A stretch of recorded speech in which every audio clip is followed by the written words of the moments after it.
Bien, chers amis, bonjour. Permettez-moi encore une fois de revenir, vu la guerre à Gaza et vu ce qui s'annonce dans le nord d'Israël, mais aussi au niveau de l'universel. Je voudrais, permettez-moi de revenir un peu sur la notion d'unité, la notion d'unitude en français. On sait très bien que Dieu, en tant que source transcendante, est un. Comme dit le prophète Isaïe, n'est-ce pas? Je suis le premier et je suis le dernier, en dehors de moi, point de Dieu. Prophète Isaïe 44, 6. Deuxième citation. Tu es un avant la création du monde et un après la création du monde. Seder Hayom. Dieu est un, c'est-à-dire qu'en fin de compte, dans son infinitude, dans son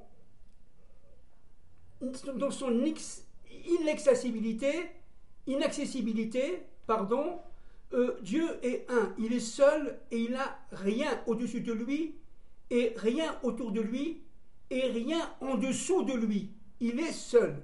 Il est transcendant. Maintenant, pour pouvoir créer le monde, il a créé le monde avec les forces qu'on appelle, nous, les forces d'Elohim.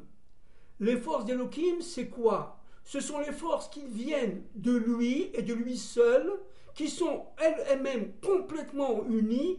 Les forces d'Elohim forment aussi le Aleph, forment aussi l'unité. Et dans notre monde, elles se répartissent dans les forces de la nature et dans les forces humaines, etc. Vous voyez?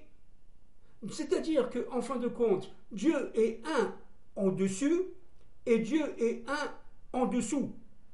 Tout est unifié. Seulement, cependant, cette unification sera comprise par l'humanité qu'à la fin des temps de l'histoire, et notamment qu'à la fin de la guerre de Gog et Magog. Qu'est-ce que c'est que la guerre de Gog et Magog au niveau de sa trame finale, si vous voulez?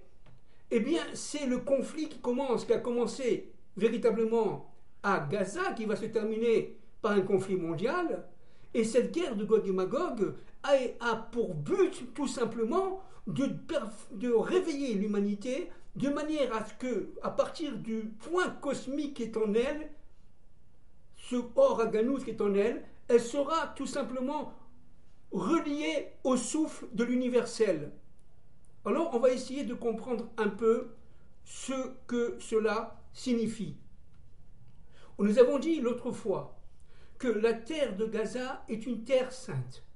Nous avons dit l'autre fois que la guerre de Gaza est emplie d'iniquité, emplie de Hamas, c'est-à-dire de ce vol, de cette violence qui, tout simplement, réunit toute la violence qui se trouve dans le monde entier, et que le Hamas joue ce rôle de récupération de toutes les impuretés violentes et de les tout simplement récupérer de manière à former une sorte de bouchon afin que le souffle de Dieu ne puisse pas planer au-dessus de la terre.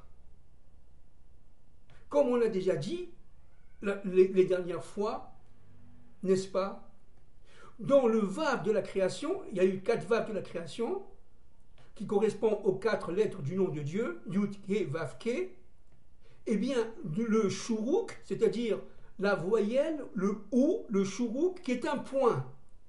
Ce point a été envahi par les forces, j'allais dire, d'obscurité, les forces amaléciques, les forces de haine, les forces violentes. Le but est d'empêcher la parole de Dieu de passer à partir des nations vers Israël. Vous comprenez cela? Israël étant, on répète encore une fois, masculin, et les nations étant à ce niveau-là féminines. Donc, cette terre de Gaza qui représente en fait un bouchon à la Géoula, une sorte d'emprise qui attire les forces du mal, qui attire les forces de la violence, qui attire les forces de la haine, eh bien, ces terres-là doivent être délivrées. Elles doivent être délivrées au moment que Dieu veut, bien entendu, parce que c'est la volonté de Dieu au temps où Dieu veut. Et elle sera délivrée non pas par Tsahal, par telle ou telle armée, mais elle sera délivrée, évidemment, par Dieu lui-même. Tsahal ou autre chose, eh bien, ce n'est qu'un moyen, ce n'est pas une fin. Il faut bien comprendre que Dieu est derrière tous ces événements-là, le bien comme le mal. Le shalom, la paix, comme la guerre. Tout est derrière la volonté de Dieu. Et tout découle de la volonté de Dieu. Maintenant, je vais encore une fois me référer au livre de M. Mordechai Shriki, encore une fois un de mes maîtres, le Tikkun Olam, voyez, le Tikkun Olam, à la page 33. À la page 33, n'est-ce pas? Regardez ce que dit le Ramchal dans son livre Kalar Pitre Chochma, en hébreu. Regardez ce qu'il dit le Ramchal. Le monde des points qui précéda la création, le monde des points qui précéda la création, était comme une matière unique, d'où émergeront plus tard toutes les particularités. Car tout ce qui existe en haut ou en bas n'est qu'une seule réalité. Alors ça, c'est très important. Je répète, tout ce qui existe en haut ou en bas n'est qu'une seule réalité, constituée de nombreuses particularités. Et cette matière n'est universelle que lorsqu'elle maintient toutes les particularités d'une homogénéité uniforme. Alors, je vais essayer de m'expliquer, d'accord, d'une manière le plus simple possible. Dieu, dans son immensité, à partir du monde des Nikodim, c'est-à-dire en français des points, les Nikodim, a créé à partir des points un ordre, une création. Dans ce monde des points, il y avait toute la création en potentialité. Mais, et ça c'est le premier pasouk, le premier passage de la Torah Bereshit, au commencement, je parle de l'introduction française du rabbinat de Paris, au commencement, Dieu créa le ciel et la terre. La terre était solitude et chaos. À ce niveau-là, d'accord, le monde des points était un monde chaotique. C'est-à-dire qu'il n'y avait pas d'ordre. Qu'est-ce que ça veut dire?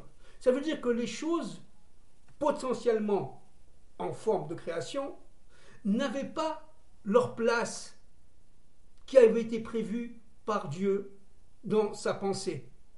Tout était mélangé. Il n'y avait aucun ordre. Il n'y avait aucune structure. Il n'y avait aucune doctrine. Tout était mélangé. Et encore une fois, on ne parle pas seulement de l'homme, on parle de la création, y compris la création céleste, y compris les astres, etc. D'accord? Maintenant,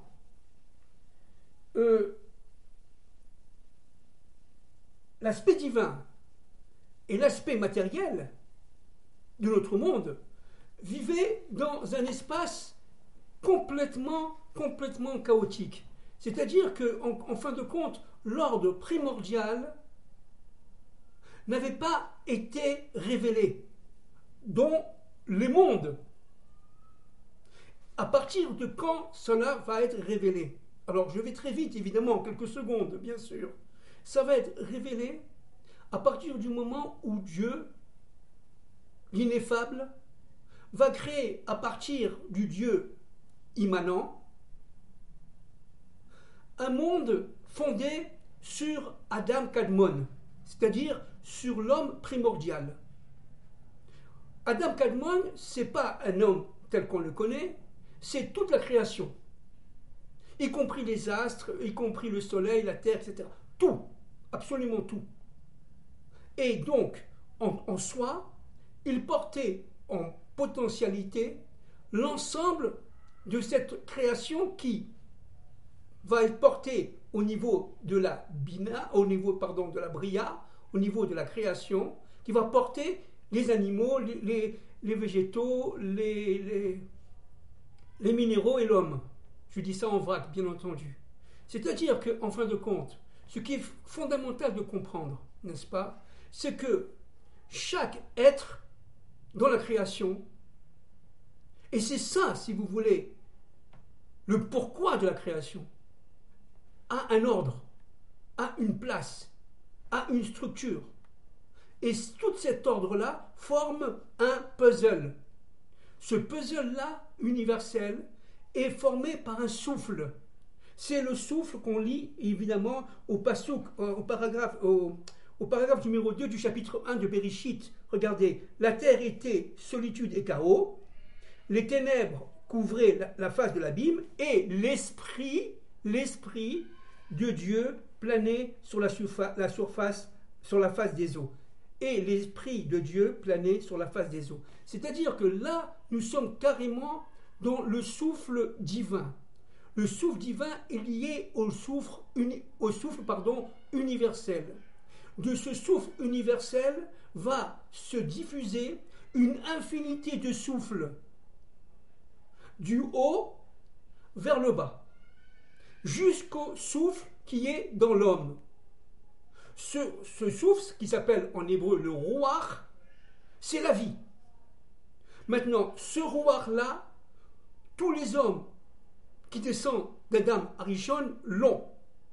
C'est-à-dire, tous les hommes qui descendent véritablement de la création,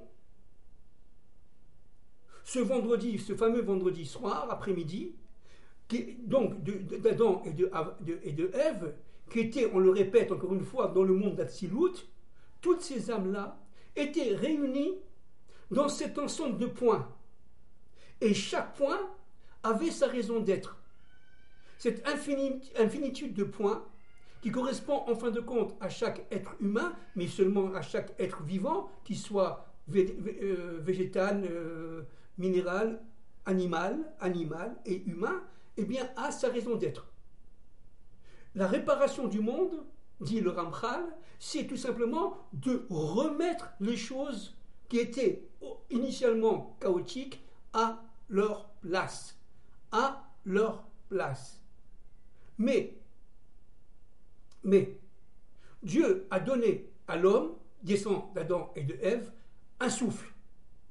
Ce souffle-là, il se démultiplie au fil du temps, au fil des civilisations, au fil de l'histoire.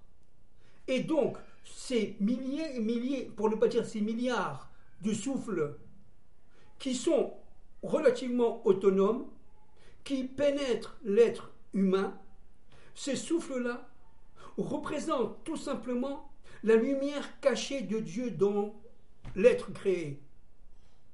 Et on trouve ce souffle-là dans tous les éléments de la vie, dans notre monde.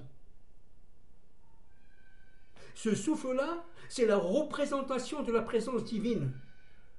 Maintenant, chacun d'entre nous qui avons ce rouach, ce souffle, doit tout simplement d'abord le reconnaître, le faire resplendir, et surtout, à partir de ce moment-là, réparer la faute initiale d'Adam et de Ève, réparer, si vous voulez, la déstructuration du monde à partir de cette même création, et cela avant Adam et Ève, de manière à mettre en place chacune des structures selon un ordre qui est l'ordre voulu par la présence divine. Cet ordre-là doit être reconstitué, et c'est le travail de l'esprit du Mashiach. Alors qu'est-ce que c'est que le Messie? Maintenant vous comprenez. C'est tout simplement cet ordre qui est a priori désordonné, que le Messie a en lui, et qui va tout simplement, au fil de ses prières, au fil de sa de son application intérieure, au fils de sa recherche du Dieu un, même de l'histoire, comme Abraham était à la recherche de son Dieu, si vous voulez, va reconstituer en lui l'ensemble des éléments de la création. Vous voyez, c'est quelque chose qui est absolument cosmique, incroyable. Et donc, ce travail du Messie, qui est un travail extrêmement compliqué, parce qu'à chaque fois qu'il avance d'une étape, il monte d'un degré, les forces du mal, les forces d'obscurité vont tout faire pour l'empêcher.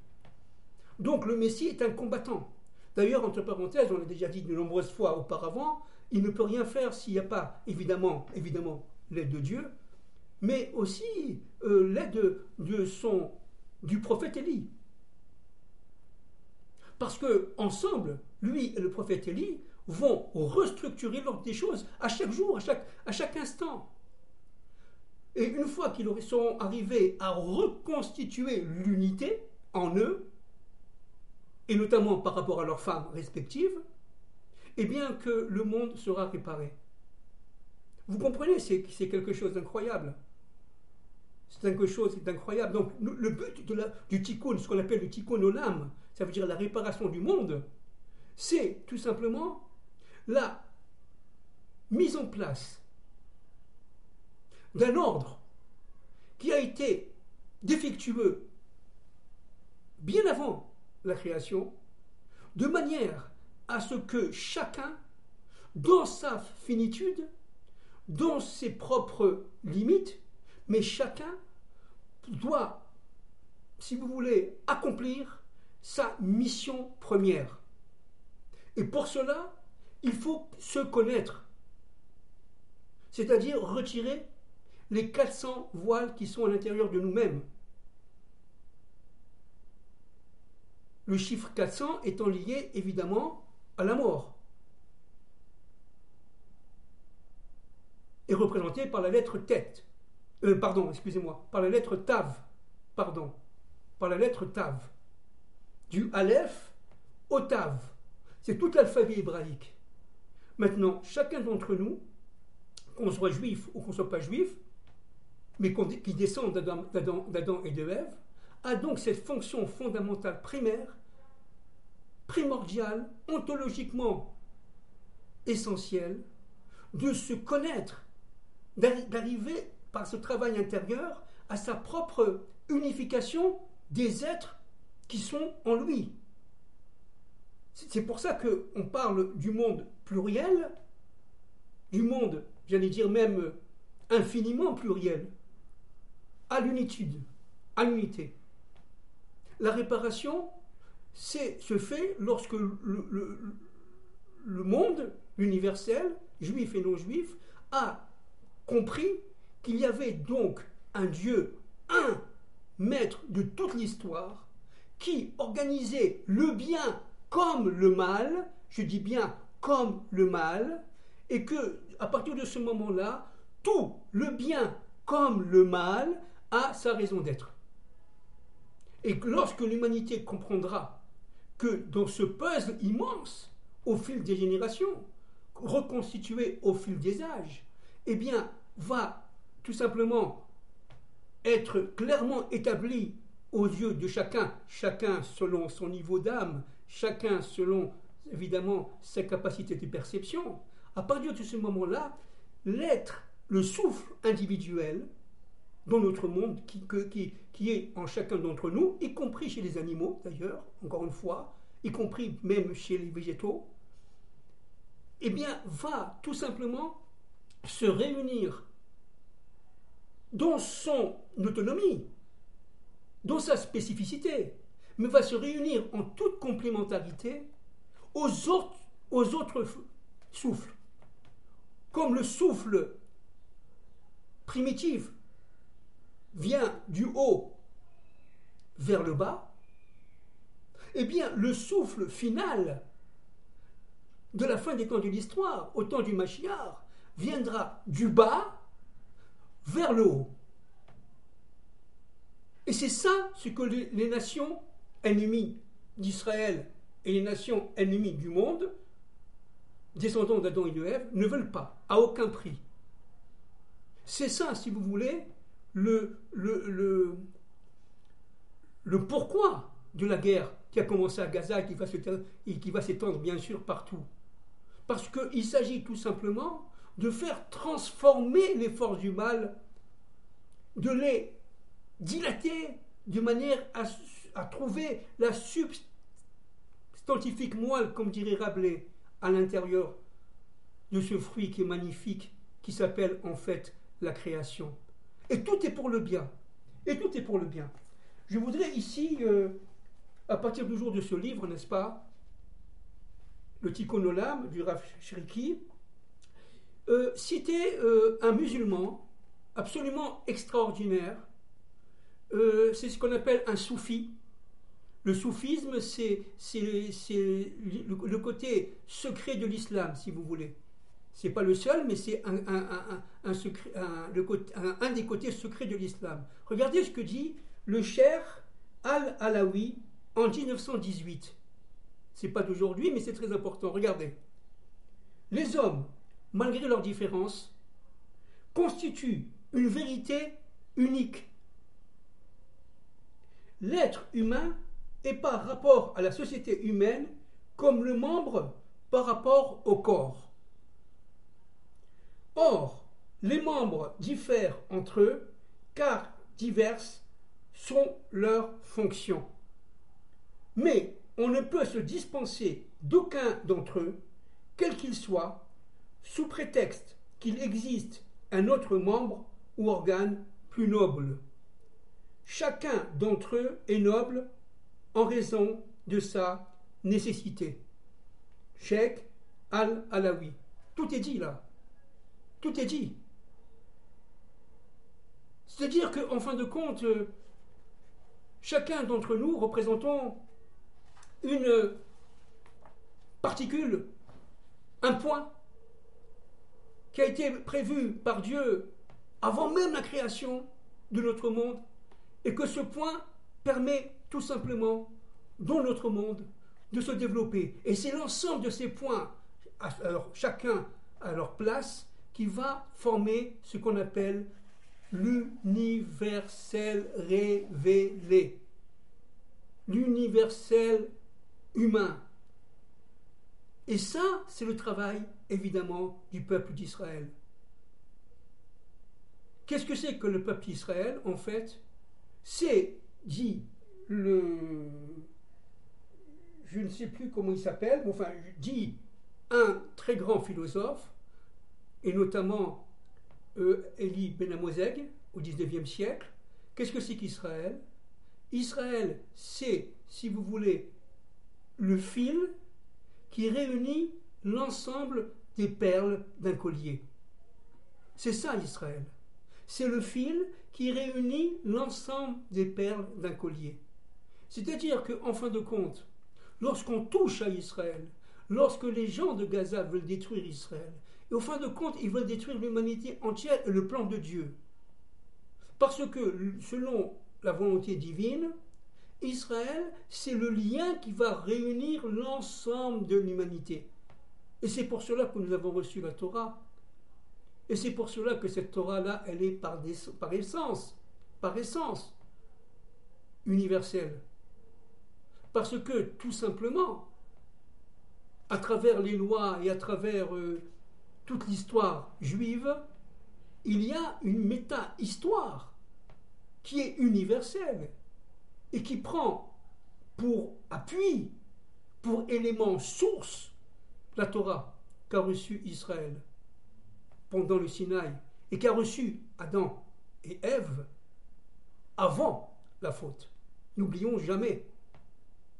Adam et Ève, on le sait nous, n'est-ce pas, dans nos interventions, a reçu la parole de Dieu avant la faute. Il y a, si vous voulez, dans l'ensemble des religions, une extériorité et une intériorité. Alors vous allez me dire, alors qu'est-ce que c'est que la réparation finale, la réparation, ce qu'on appelle le tikkun olam en hébreu, je l'ai dit tout à l'heure, eh bien c'est le fait que les peuples, chacun à son niveau, chacun selon sa propre vision de la réalité, et chaque vision est juste, je répète, chaque vision est juste, va comprendre que l'ensemble des visions justes forment une vision universelle qui permet tout simplement de comprendre l'unité de Dieu dans le monde. L'unité de Dieu dans ce monde. Et ça, c'est absolument fondamental. Et c'est ça ce que refusent évidemment les forces inverses, les forces d'obscurité.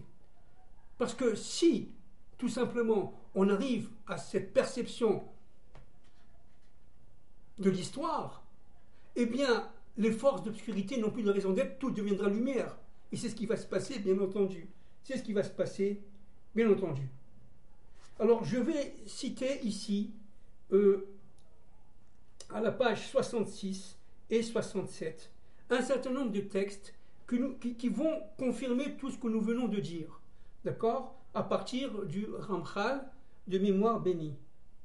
Le Ruach, c'est-à-dire ce souffle, est identifié à l'esprit.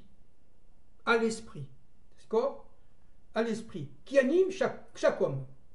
Pour chaque personne, il existe un souffle. Il y a donc une multitude de souffles. Il faudrait, pour la réparation, pour le tikkun, je cite, que ceux-ci s'unissent en un seul souffle, le souffle universel. C'est tout ce qu'on vient de dire, n'est-ce pas? Je continue.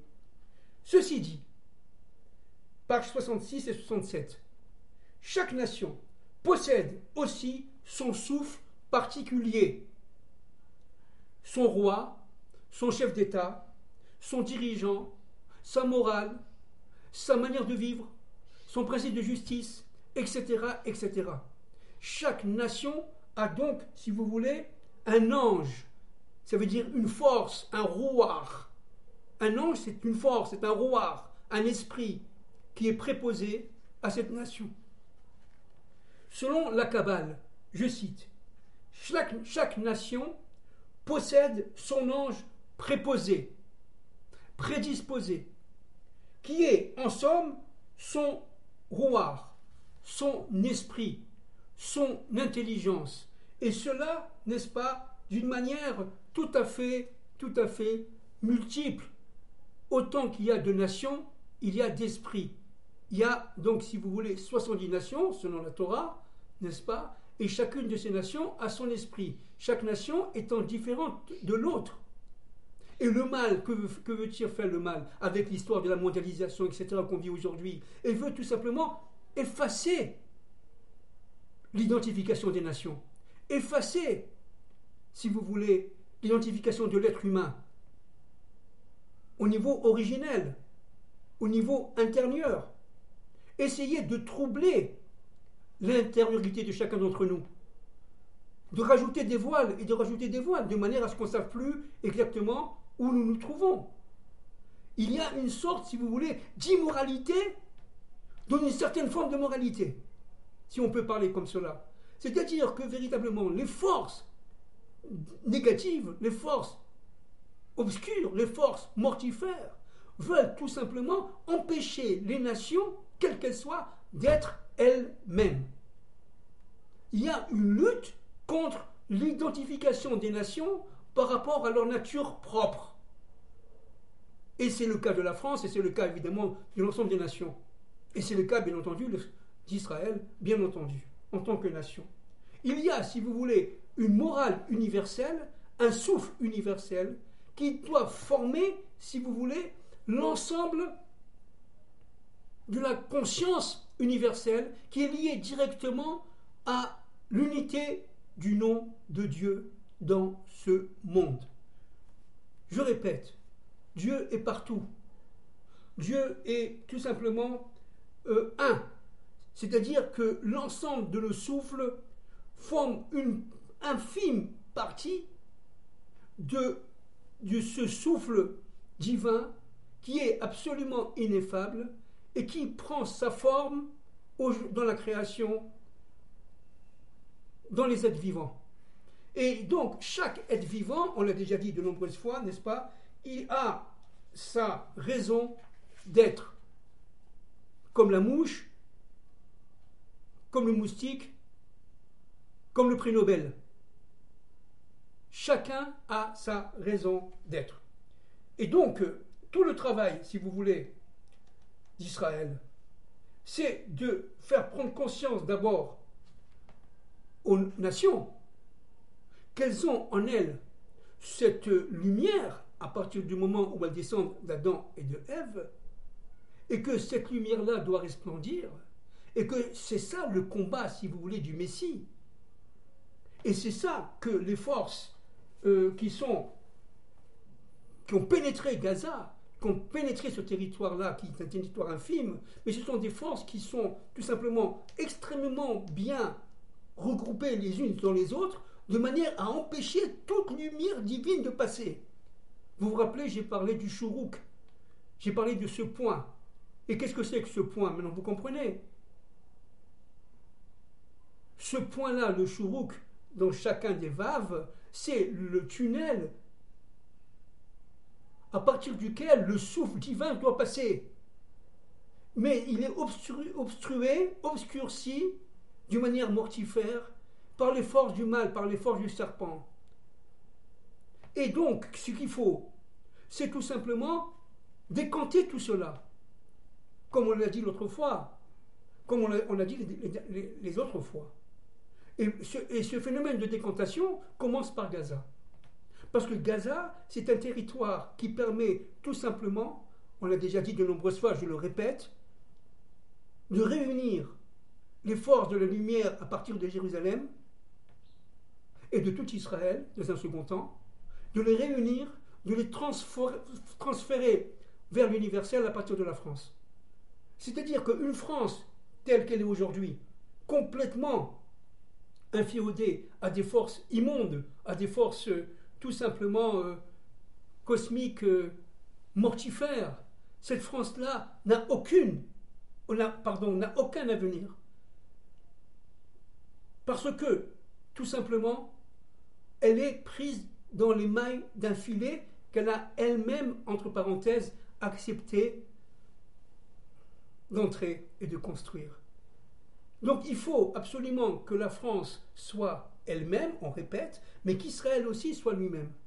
Israël actuellement, il est pénétré par des forces, n'est-ce pas? Et c'est pas pour rien que le président américain est arrivé en Israël. Dans un premier temps, c'est très gentil, c'est un ami d'Israël certainement, mais dans un second temps, n'est-ce pas, il est venu donner des limites et des ordres à Israël.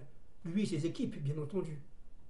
De manière à ce qu'Israël soit inféodé aux forces, entre guillemets, occidentales.